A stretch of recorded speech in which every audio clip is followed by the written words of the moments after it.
Okay, this is the chicken coop. Here we have mostly Rhode Island Reds, a bunch of mutts, and there is the rooster. Here's where we keep the food and water. The water's heated through the winter.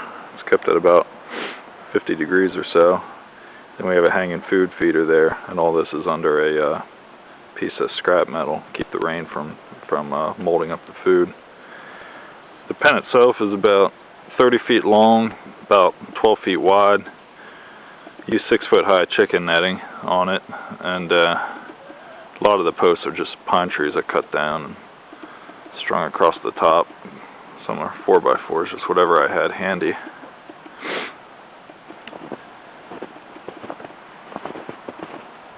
This is the door to the coop. That just came out of the basement. It was used to seal up the cellar, but didn't need it anymore, so used it here. And this is the coop I just built. It's 4 feet by 6 feet. Has a big old window on the side. It's got an asphalt roof, and it's basically just made out of T111 for the siding and 2x3s for the framework inside. And here's the solar panel I use. This is a 15-watt solar panel.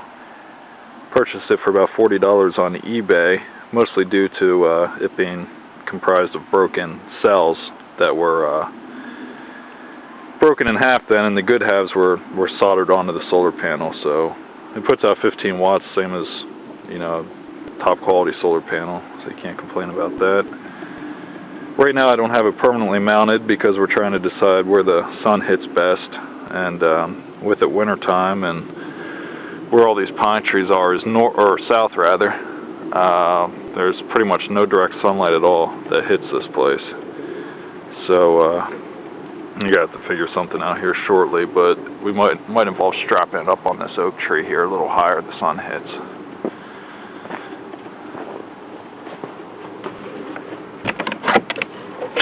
Alright, here's the inside of the pan, or the coop. Use pine shavings for the flooring just because it's easier to clean up and compost. Now here's the rest of the wiring.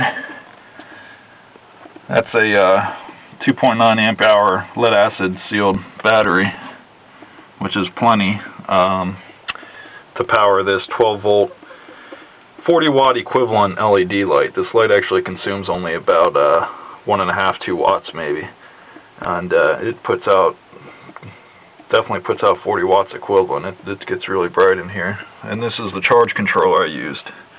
This one I bought from LED Tronics Incorporated. It was about $50. But not only is this a charge controller, it also is a timer, and you can set it in increments of hours how long you want it to run after the sun goes down. It uses the panel as a photo detector. So this whole setup here with the light probably cost all told about $100 or so, and should keep the chickens laying better through the winter. So far it seems to. I got 8 eggs out of 10 hens yesterday, and that seems to be the average now. And here in Pennsylvania, you know, it gets dark 5 o'clock, 4:30, 5 o'clock, especially on the woods here on the north side of the mountain. So this is the inside of the coop.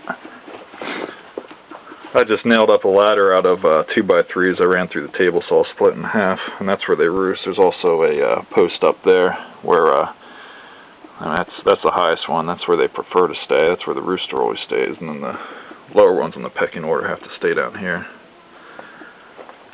This is the nesting box here, and it literally is a box, 2 cardboard boxes. I never bothered building permanent wooden nesting boxes. These ones seem to work fine, and we already must have just got an egg in there.